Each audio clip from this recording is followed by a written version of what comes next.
Gideon was a farmer who really enjoyed his vocation.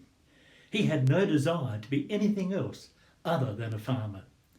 He certainly had no political ambitions, nor did he ever dream of becoming a great military leader, and yet God had a different plan for Gideon's life.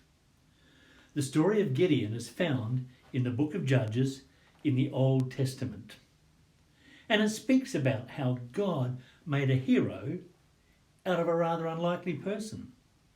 It's not just the story of God's deliverance of Israel, it's also the story of how God transforms lives as well. Now, Gideon was raised up by God to deliver the Israelites from a group of people known as the Midianites and also the Amalekites. They were a nomadic group of people who wandered around the desert in what is now known as modern-day Saudi Arabia. Now, they would wait until the harvest was ready and the people of Israel were ready to gather those crops, and they would strike, stealing the crops and the livestock and destroying what they couldn't take away with them. Not nice. This went on for some time until the people cried out to God to deliver them and to save them from these enemies. God heard their cry, and he sent an angel to a young man who was called to lead his people out of the mess that they were in. We find Gideon at work, and we find him hiding. Now, it's not a scene of strength and courage. Rather, it's a picture of a rather defeated and discouraged young man, filled with doubts and fears. He was working down in a winepress, threshing wheat. Now, that was not the place where that sort of work would normally happen. To thresh wheat, it was ordinarily threshed up on high, open and flat places where the wind and the open air would blow away the chaff when the farmer threw it up into the air. And the wheat, of course, the grain would fall to the ground. Gideon, however, was down and out of sight. He was threshing the wheat with a stick, just trying to save a little bit of grain that he had hidden from the Midianites. Now, God sent an angel to call him to step up and to lead Israel out of their trouble.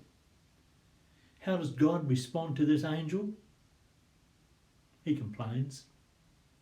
In part, he says to the angel, "It looks to me as though God has forgotten all about us and already handed us over to the Midianites." Max Anders, who wrote the Holman Biblical Commentary, writes this, that this winepress where Gideon is working should really be called the wine press, because that's what it's all about. Gideon is whining away to the Lord, grumbling. Clearly, though, Gideon is frustrated. Indeed, I think he was cross with God for not coming through for him or his people. Gideon didn't feel as though he had anything personally to offer so that the situation might change. And he certainly didn't think that he had the ability to do anything about the difficult things that were going on. He just wasn't qualified. In fact, he says to the angel, "How can I lead Israel?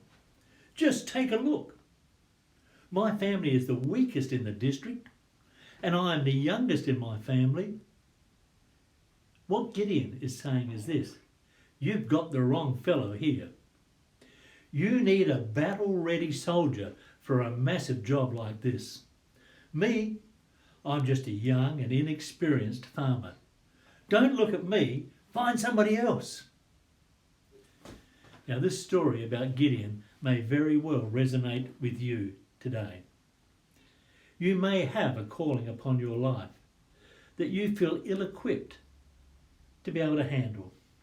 Why me, Lord? Why me? God doesn't look at your qualifications. He looks at your heart. He doesn't look at what you think that you can do.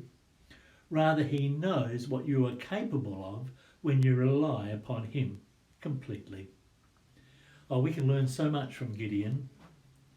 He knew the times that he was living in were rough, but he didn't think that there was anything that he could do about it. But he was just so wrong. Let's just think for a moment. God heard the prayers of the people, and he sent an angel to raise up Gideon, as it were, to stand in the gap. Today I remind you that when God calls, he equips. No excuses, certainly none like this. I don't have the qualifications. I'm too young. I'm too old. I'm too sickly. I don't have the energy. I don't have the time. Although we are living in different days to the days of Gideon, we are living very challenging times. Our world is changing at a rapid rate, and I don't have to tell you it's not for the better. Firstly, our call is to pray for this world, just like the people in Gideon's day did. And then not only to wait upon the Lord, but also to expect his response. The surprising thing is this, that he will often speak through ordinary and unexpected people. We need Gideons in our time, those who will listen to God and will respond. With God, we who are ordinary can make a difference. I trust that you have a wonderful week.